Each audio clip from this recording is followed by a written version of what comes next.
ഇപ്പൊ എങ്ങനെയുണ്ട്? മന്ത്രിയുടെ വഴിക്കൊന്നും കാര്യങ്ങൾ നടക്കില്ല, നടത്തില്ല. നമുക്കൊരു കാര്യം ചെയ്താലോ? കളക്ടറേറ്റ് വഴി ഒന്ന് മൂവ് ചെയ്യാം. വാ.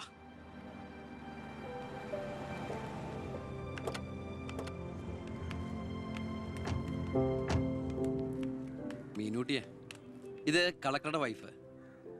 ഇത് ആരാന്ന് മനസ്സിലായ മീനൂട്ടിക്ക്? ഇല്ല. ആ, നമ്മുടെ ദേവകിയമ്മയുടെ മോളാ ശാരി. അയ്യോ, ഇത് ആളാകെ മാറിപ്പോയല്ലോ. അപ്പൊ നീയോ? ആൾക്കിപ്പോ കോട്ടപ്പുറ സ്കൂളിലാ ജോലി. ദേവകിയെ പോലെ തൂപ്പു ജോലിയാണോ സ്കൂളില്? അല്ല, ടീച്ചറാണ്. ഓ, നന്നായിട്ട് പഠിച്ചിരുന്നെങ്കിലേ നിനക്കും ഇതുപോലെ അന്തസ്സുള്ള ജോലി കിട്ടില്ലായിരുന്നോ? ഇതിപ്പോ കളക്ടറുടെ ഭാര്യ എന്ന് പറഞ്ഞിട്ട് എന്താ കാര്യം? അടുക്കളപ്പണി തന്നെയാ. ശോഭേച്ചിക്ക് ഇപ്പോഴും ഒരു മാറ്റമില്ല. മാറുകയില്ല. അതെ, കോട്ടപ്പുറ സ്കൂളിലാണെന്നല്ലേ പറഞ്ഞത്? അവിടെ ജയപ്രസാദ് പേരിൽ ഒരു മാഷിനെ അറിയോ? കവിതയൊക്കെ എഴുതാറില്ല. അറിയാം. ആള് വിചാരിക്കും പോലെ നല്ലാട്ടോ, ഭയങ്കര ബ്രില്യന്റാ. കോളേജിൽ എന്റെ സീനിയർ ആയിരുന്നു. ഒന്നും നിർത്തടി. ഒരാളെ കിട്ടിക്കഴിഞ്ഞ അപ്പ കൊന്നോളും. ഇങ്ങനെ ഒരു കത്തി. പോയട്ടെ. വാ പോവാം. കൂടെ വന്നവരൊക്കെ വിളിച്ചോളൂ. ശരി, വരൂ. ഞങ്ങളുടെ കുടുംബത്തിലേക്ക് ഒരു IPS കാരൻ കൂടെ വരാൻ ചാൻസ് ഉണ്ടെന്ന് പൗത്രം പറഞ്ഞപ്പോ താനായിരിക്കും ഞാൻ കരുതിയില്ല. ഇതിനു മുമ്പ് നമ്മൾ ഒന്നും പ്രാവശ്യം ഒഫീഷ്യലായിട്ട് കണ്ടിട്ടുണ്ടല്ലേ? സർ, അളിയൻ കാണാൻ വന്നിട്ടുണ്ട് സർ. വെയിറ്റ് ചെയ്യാൻ പറയും സർ. അളിയൻ ന്യൂസൻസ്. കണ്ണി കണ്ട് ചെമ്മാനും ചെരുപ്പൂത്തിയെ കണ്ട് കളക്ടറെ കാണാൻ എത്തിക്കോളൂ. ബന്ധവും പറഞ്ഞു. അതെ, സാർ അല്പം വെയിറ്റ് ചെയ്യാൻ പറഞ്ഞുട്ടോ. നമ്മൾ എത്ര നാളായിട്ട് സമരം ചെയ്യാം, പക്ഷെ ഗവൺമെന്റ് അവരുടെ കൂടെയാണ്. ഇന്നും കൊണ്ടൊരു പട കുടുംബത്തിന്റെ ശാപമാ. അല്ല, ഏതൊരു തറവാട്ടിലും കാണും ഇതുപോലൊരു ജന്മം. മാനം കെടുത്താനായിട്ട്. ആളെനിക്കറിയാം. 2-3 വട്ടം ശരിക്കൊന്ന് പെരുമാറേണ്ടി വന്നിട്ടുണ്ട്. ശരി, അവിടെ നിൽക്കട്ടെ. ഇന്ന് കാലം കഴിയുമ്പോൾ താനേ അങ്ങ് പോയിക്കോളൂ. I'm sorry. ടീയോ കോഫി? Coffee 2 coffee. ഈ സർക്കാരിന് നക്കാപ്പിച്ച ശമ്പളം മേടിച്ചുകൊണ്ട് ഇവിടെ ഇങ്ങനെ വന്നിരിക്കുന്ന വല്ലാത്ത ബോറടിയാണ്.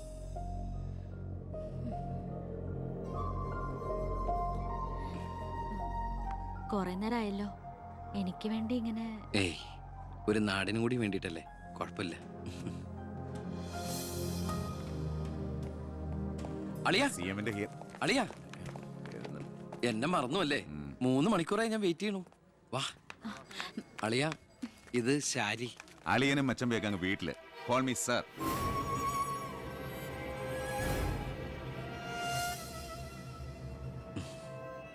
സാർ, ഞാൻ ഇവരുടെ ഒരു പ്രശ്നപരിഹാരത്തിന് വന്നതാ. കുടിവെള്ളത്തിൽ കാഡ്മിയം അടങ്ങി. ഇവരുടെ പ്രശ്നം പരിഹരിക്കാൻ നീ ആരാ? എന്താ പ്രശ്നം? ഈ കോള കമ്പനി തുറന്നതിന് ശേഷം ഞങ്ങൾക്ക് കുടിവെള്ളത്തിന് വലിയ കഷ്ടപ്പാടാ സാറേ. കോള ഫാക്ടറി തുറന്നുകൊണ്ടാ കുടിവെള്ളം ഇല്ലാത്ത നിങ്ങളോട് ആരാ പറഞ്ഞേ? നിങ്ങൾ ആരാ പറഞ്ഞ് തെറ്റിദ്ധരിപ്പിച്ചിരിക്കുകയാണ്? ഈ എടുക്കും തോറും കുറയുന്നല്ല നമ്മുടെ ജലസ്രോതസ്. മനസ്സിലായോ? തൽക്കാലം കുടിവെള്ളത്തിൽ ഏർപ്പാടൊക്കെ ചെല്ലാം. പൊയ്ക്കോ. പിന്നെ ഇതുപോലുള്ള ഒഫീഷ്യൽ കാര്യങ്ങൾക്ക് വരുമ്പോ ഇമാതിരി പീര രാഷ്ട്രീയക്കാരെ വിളിച്ചോണ്ട് വന്ന കളക്ടറെ ഒന്ന് നേരി കാണാൻ പറ്റുന്ന പോലും വരില്ല. മനസ്സിലായല്ലോ? സാർ, ഈ IAS എന്ന 3 അക്ഷരം ആളുകളുടെ മുമ്പിൽ ആളാകാനും കേസ് വീർപ്പിക്കാനല്ല ഉപയോഗിക്കേണ്ടത്. ജനസേവനത്തിന്. ഏയ്, നേരത്തെ പറഞ്ഞില്ലേ ചില പീറ രാഷ്ട്രീയക്കാരെന്ന്? അവരോട് ഇടപെടണമല്ല, എന്നോട് ഇടപെട്ടാണ്ടല്ലോ.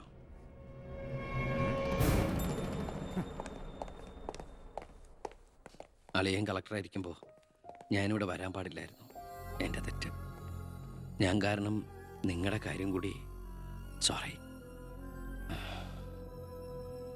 നിനക്ക് നാണോ ഇല്ലടാ? എന്റെ ഭർത്താവിന്റെ ഓഫീസിലേക്ക് കണ്ണിക്കണ്ട വാലിക്കാരുടെ മോളുടെ കാര്യം പറഞ്ഞ് കേറി നിരങ്ങാൻ. ഏട്ടന്റെ തൊലി ഉരിഞ്ഞു പോയി. അതെന്നെ. എന്തായാലും ഉരിഞ്ഞ തൊലി കളയണ്ട. ലെതറിന് പകരം ഉപയോഗിക്കാം. ചെരുപ്പുണ്ടാക്കാൻ. കണ്ടാമറത്തിന്റെ തൊലി തേയില്ലടി. ഇനി മേലിൽ ഓരോന്ന് പറഞ്ഞ് ഗോപിയേട്ടന്റെ ഓഫീസിലേക്ക് കേറി ചെല്ലേ. അപ്പൊ കാണാം. നിനക്ക് സ്ത്രീധനം കൊടുത്ത കാശ് കൊണ്ട് സ്ഥാപിച്ച അല്ല കളക്ടറേറ്റ്. അവിടെ പല ആവശ്യങ്ങൾക്കായിട്ട് പലരും വരും. ജനങ്ങളുടെ കാര്യങ്ങൾ നോക്കി നടത്തുന്ന വെറും ഒരു പബ്ലിക് സർവന്റാ നിന്റെ കളക്ടർ. ആ സേവനത്തിന് ജനങ്ങളിൽ നിന്ന് തന്നെ കരം പിരിച്ചെടുത്ത് മാസം സർക്കാർ ശമ്പളം നൽകുന്നുണ്ട്. പിന്നെ ഞാൻ അവിടെ ചെന്നാലെന്താ? എന്നെ പിടിച്ച് മൂക്കി കയറ്റി. എന്താ ഇവിടെ ഒരു ശബ്ദം? കോട്ടപ്പുറത്ത് താമസിക്കുന്ന കാമുകിക്ക് കുടിവെള്ളമില്ലെന്ന് കാമുകന്റെ വേവലാതിയാ. മിനറൽ വാട്ടർ കുളിക്കുന്ന നിങ്ങൾക്കൊന്നും കുടിവെള്ളത്തിന്റെ വില മനസ്സിലാവില്ല. കണ്ടില്ലേച്ചാ, വാലിക്കാരിയുടെ മകളെ പറ്റി പറഞ്ഞനാ ഇത്ര ചൊടിപ്പ്. അതെങ്ങനെയാ? മൊട്ടേന്ന് വിരിയുന്നതിന് മുമ്പ് എഴുത്തു കൊടുത്തവനല്ലേ നീ? ഈ കണക്കിന് അവളെയും കിട്ടി നീ ഈ കുടുംബത്തിൽ കയറി വരില്ലെന്ന് എന്തോ ഉറപ്പ്? ഒരു ഉറപ്പില്ല. സംഭവിക്കാം. നിന്നോടൊരു കാര്യം പറയാനിരിക്കായിരുന്നു. കോട്ടപ്പുറം കോള കമ്പനിയുടെ കാര്യത്തിൽ നീ ഇടപെടണ്ട. ഇടപെടാതിരിക്കാം. ആ കമ്പനി അവിടുന്ന് മാറ്റി സ്ഥാപിക്കണം. പുതിയ പ്ലാന്റിന്റെ ഉദ്ഘാടനം നടക്കാനും പാടില്ല. നിന്നെ പോലുള്ള പേട്ട് രാഷ്ട്രീയക്കാരും പ്രതിപക്ഷവും ഒന്നിച്ചിടപെട്ടാ പോലും പുതിയ പ്ലാന്റിന്റെ ഉദ്ഘാടനം ഞാൻ നടത്തും.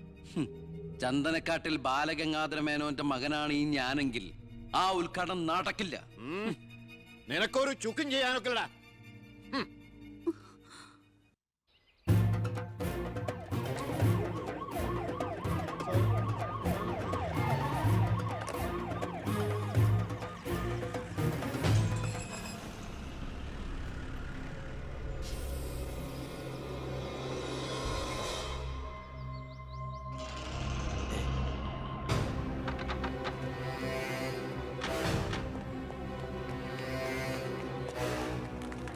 ഉദ്ഘാടനം തടയാനാണ് ഉദ്ദേശമെങ്കിൽ ഇവർക്ക് മുന്നിൽ വെച്ച് ബലം പ്രയോഗിക്കേണ്ടി വരും. എന്താ പ്രശ്നം? ഉണ്ണി, ഈ ഉദ്ഘാടനം മുടക്കരുത്. ഞാനല്ലല്ലോ മുടക്കുന്നത്, കോടതിയല്ലേ. എന്താ പ്രശ്നം? Excuse me. ക്യാ ബോൾ രഹാ? ഇനി ഒരു ഉത്തരവ് ഉണ്ടാവുന്നവരെ കമ്പനിയുടെ ഉദ്ഘാടനവും പ്രവർത്തനവും നിരോധിച്ചുകൊണ്ടുള്ള ഹൈക്കോടതിയുടെ സ്റ്റേ ഓർഡർ. മന്ത്രിക്ക് മേൽ പരുന്തും പറക്കില്ലെന്ന് സാർ കരുതിയെങ്കിൽ തെറ്റി. ലെജിസ്ലേറ്റീവിനേക്കാൾ പവർ ജുഡീഷ്യറിക്കാ. എക്സിക്യൂട്ടീവ് മജിസ്ട്രേറ്റിന്റെ അധികാരമുള്ള ഈ ജില്ലാ കളക്ടർ ഇടയ്ക്ക് ഇതൊക്കെ ഒന്ന് പറഞ്ഞ് മനസ്സിലാക്കി കൊടുക്കണം. പിന്നെ കുറച്ചു പേർക്ക് തൊഴിൽ കൊടുക്കുന്ന ഏത് സംരംഭങ്ങൾക്കും ഞങ്ങൾ എതിരല്ല. പക്ഷെ അത് ഇവിടുത്തെ മണ്ണും ജലവും എന്തിനെ ശ്വസിക്കുന്ന വായു പോലും മലിനപ്പെടുത്തിക്കൊണ്ട് ഒരു ബഹുരാഷ്ട്ര കുത്തയ്ക്കും തീരെ എഴുതി കൊടുക്കാൻ ഞങ്ങൾ അനുവദിക്കില്ല. കുടിവെള്ളം ജനങ്ങളുടെ അവകാശമാണ്, അത് പെപ്കോ കോളയുടെ ഔദാര്യമല്ല.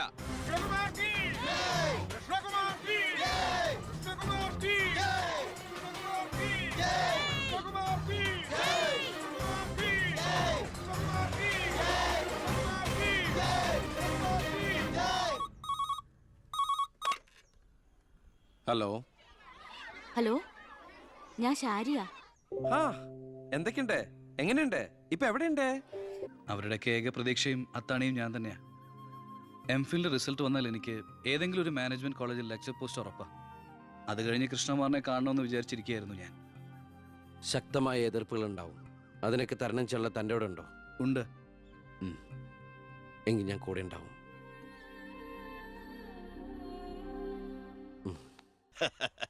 ആ ദേ വരുന്ന എന്റെ ഒരേ ഒരു സൽപുത്രൻ. നാട് ഭരിക്കുന്ന മന്ത്രിയൊക്കെ നാട് ഭരിച്ചാലല്ലേ തിരക്കറിയാൻ പറ്റും. അല്ല, ഞാൻ മോനെയാണ് ഉദ്ദേശിച്ചത്. നേരെ അടുക്കളയോട്ട് പോവാന്നോ? ഇവിടെ നടക്കുന്ന ചടങ്ങ് എന്താണെന്ന് മനസ്സിലായോ? മീനൂട്ടിയുടെ കല്യാണം ഉറപ്പിക്കുക. ഓ അത് ശരി. ഞാനും വിചാരിച്ചു എന്താണ് ഇവിടെ ASP ആയിട്ട് ഒരു ബിസിനസ് എന്ന്. എന്നിട്ട് കച്ചവടം ഉറപ്പിച്ചോ? ഇപ്പൊ ഉറപ്പിക്കും. Hello, I am Harindran from Singapore. ഏയ് ഒരു ആ, മിനിറ്റ്. ഇനി ഹരീന്ദ്രൻ സാർ ഇരിക്കുക. അല്ല, ചുമ്മാ കയറി നിൽക്കണ്ടല്ലോ. ഈ കല്യാണം നടക്കില്ല. അവൾക്ക് വേറെ ചെറുപ്പക്കാരൻ ഇഷ്ട. പയ്യൻ കോട്ടപ്പുറ സ്കൂളിലെ മാഷ, പേര് പ്രസാദ്. അവൾക്ക് ഈ കല്യാണത്തിന് ഇഷ്ടമല്ലാത്ത നിലയ്ക്ക് ഇതിന്ന് പിന്തിരിയല്ലേ ബുദ്ധി. അതല്ലേ നല്ലത്. പെണ്ണിന്റെ ഫ്ലാഷ് ബാക്ക് എനിക്കൊരു പ്രശ്നമല്ല. അല്ല, ഇതിൽ ഇടപെടാൻ താനാരാ? ഞാൻ അവളുടെ ഓരോ ആങ്ങള. എനിക്ക് പെണ്ണിന്റെ അച്ഛനുമായിട്ട് ഡീല്. ഇവിടുത്തെ മന്ത്രിക്ക് ഒരു IPS കാരനെ ആവശ്യം. എനിക്കൊരു മന്ത്രിയെ, ഒരു ഗീവ് ആൻഡ് ടേക്ക് പോളിസി. ഓ അത് ശരി. അങ്ങനെ ഒരു ബന്ധമാണ് അച്ഛനും നിങ്ങളും ആഗ്രഹിക്കുന്നെങ്കിൽ നിങ്ങൾക്ക് തമ്മിലാണ് കല്യാണം കഴിച്ചൂടെ? ഒരു ഗിവ് ആൻഡ് ടേക്ക്. അയ്യോ ഞാനില്ല, എന്നെ ഒഴിവാക്കിയേക്ക്. നിങ്ങൾ തമ്മിലാവുമ്പോ നല്ല ചർച്ചയായിരിക്കും. മേഡ് ഫോർ ഈച്ച് അതറാ. അവൻ ചിരിച്ചോണ്ടാ ഇടപഴകുന്നേ, കുഴപ്പമില്ലെന്ന് തോന്നുന്നു. ചിരിച്ചോണ്ട് പൊളിച്ച തെറി പറയാനും എടുക്കണ മകനെ. വാ മോളെ. നമ്മൾ എന്തായാലും ഈ കല്യാണം നടത്താൻ പോണില്ല. പിന്നെ എന്തിനാ വേഷം കെട്ടല്? മോളാത്തേക്ക് അച്ഛന്റെ വെറും നേരം പൊക്കളല്ലേ ഇതൊക്കെ. ചുമ്മാരിയമ്മേ. ആ അപ്പൊ ഇറങ്ങല്ലേ. അവിടെ ASP മോൻ പോവാൻ ധൃതി കാണിക്കണു. ചെല്ലെ. നീ ഞങ്ങളെ അവമാനിക്കാൻ മനഃപൂർവ്വം കച്ചകെട്ടി ഇറങ്ങിയിരിക്കണോ? അങ്ങനെയാണെങ്കിൽ അങ്ങനെ. അച്ഛനെന്ത് IAS IPS ഒക്കെ കാണുമ്പോ ഇത്ര ആക്രാന്തം? വിദ്യാഭ്യാസ മന്ത്രി ആയതുകൊണ്ടാണോ വിദ്യാഭ്യാസം കുറവായതുകൊണ്ടാണോ? അല്ല, പറഞ്ഞു കൊടുക്ക സാറേ, ഇംഗ്ലീഷ് അക്ഷരം കൊണ്ട് എന്താ അത്ര ഭ്രമമെന്ന്. ദേ ഒരു IPS കാരനെ പിടിച്ച് ലീവ് എടുപ്പിച്ചിട്ട് ഫൈനാൻസിങ് കമ്പനി തുടങ്ങിയിരിക്കുക. അത് പിന്നെ അഴിമതിയിലൂടെ കിട്ടിയ കള്ളപ്പണം സൂക്ഷിക്കാൻ മറ്റൊരു മാർഗം വേണ്ടേ എന്ന് ചിലര് പറയുമെന്ന്. ഇപ്പതാ കളക്ടറെ കൊണ്ട് ലീവ് എടുപ്പിക്കാൻ പോവാ 5-സ്റ്റാർ ഹോട്ടൽ തുടങ്ങാൻ. ഇതുമൂലം രാജ്യത്തിന് നഷ്ടപ്പെടുന്നത് ഒരു IAS കാരന്റെ IPS കാരന്റെയും സേവന. അയ്യോ, അതോർത്ത് സാറ് സങ്കടപ്പെടരുത്. ഇവരുടെ സേവനം നഷ്ടമാകുന്നതുകൊണ്ട് രാജ്യത്തിന് ഗുണമേ ഉള്ളൂ, ദോഷമില്ല. അത് മോൻ സാർ മനസ്സിലാക്കണം. അച്ഛന് വെട്ടിപ്പിടിക്കാനും ഷോ കാണിക്കാനും എന്തിനാ സ്വന്തം കുട്ടികളുടെ ഇഷ്ടങ്ങൾ കുരുതി കൊടുക്കുന്നത്? അച്ഛനോട് ഞാൻ പറഞ്ഞല്ലേ മീനുട്ടിയുടെ ഇഷ്ടത്തെ കുറിച്ച്. ഇനിയെങ്കിലും അച്ഛൻ അവൾ ആഗ്രഹിച്ച കല്യാണം നടത്തി കൊടുക്ക്. ഇല്ല, ഞാൻ ജീവിച്ചിരിക്കുമ്പോ ഞാൻ തീരുമാനിച്ച കല്യാണം നടക്കൂ. എന്തിനാ അച്ഛൻ എത്ര വാശി? ഞാനും അച്ഛന്റെ മോൻ തന്നെയാ. അതേ വാശി തന്നെ ഞാൻ പറയാ.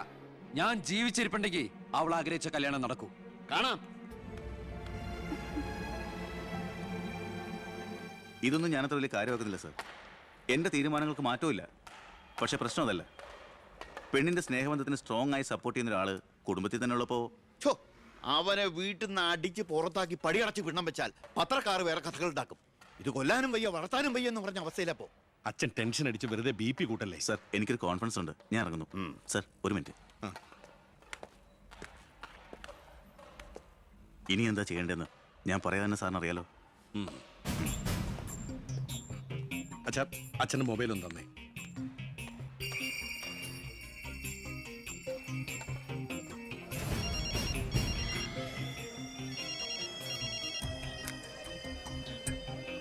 ഹലോ. ആ, പവിത്രന്. പേര് പ്രസാദ്. കോട്ടപ്പുറം UP സ്കൂളിലെ കണക്ക് വാദ്യാർ. ആ, രാഷ്ട്രീയ വൈരാഗ്യം. ആ, പിന്നെ വിവരങ്ങൾ അപ്പപ്പോ എന്നെ അറിയിക്കണം. ആ, നീ ഇപ്പൊ എന്ത് ചെയ്യാൻ പോവാ? അച്ഛൻ ആരുടെ മുമ്പിലും തല കുനിക്കുന്നത് കാണാൻ എനിക്ക് വയ്യ. നമ്മുടെ മീനുവിന്റെ കല്യാണം മാന്യമായി നടത്തണ്ടേ അച്ഛാ?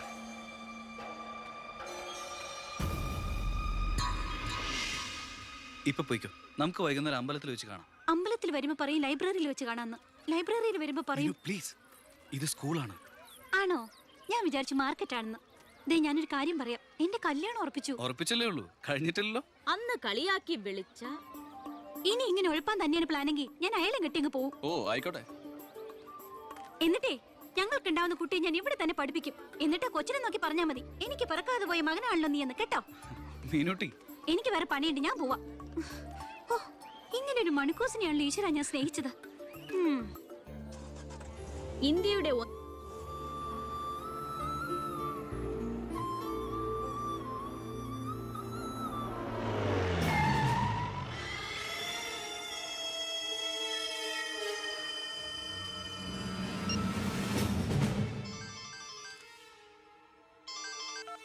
ഹലോ. ആ, ഉണ്ട്, കൊടുക്കാം. പവിത്ര, എന്തോ? നിനക്കാ. ഹലോ, പവിത്ര സാറല്ലേ? ഞങ്ങൾ സ്കൂളിലെത്തി. ആ, ഇനി ഈ നമ്പറിലേക്ക് വിളിക്കണ്ട. ആ, ശരി ശരി, ഓക്കെ. +9 = 25. ഇനി എല്ലാവരും ഇത് എഴുതിയെടുത്തോളൂ.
എന്താടോ ചത്തവന്റെ പേര്? പ്രസാദ്. അച്ഛന്റെ പേര് നാരായണൻ.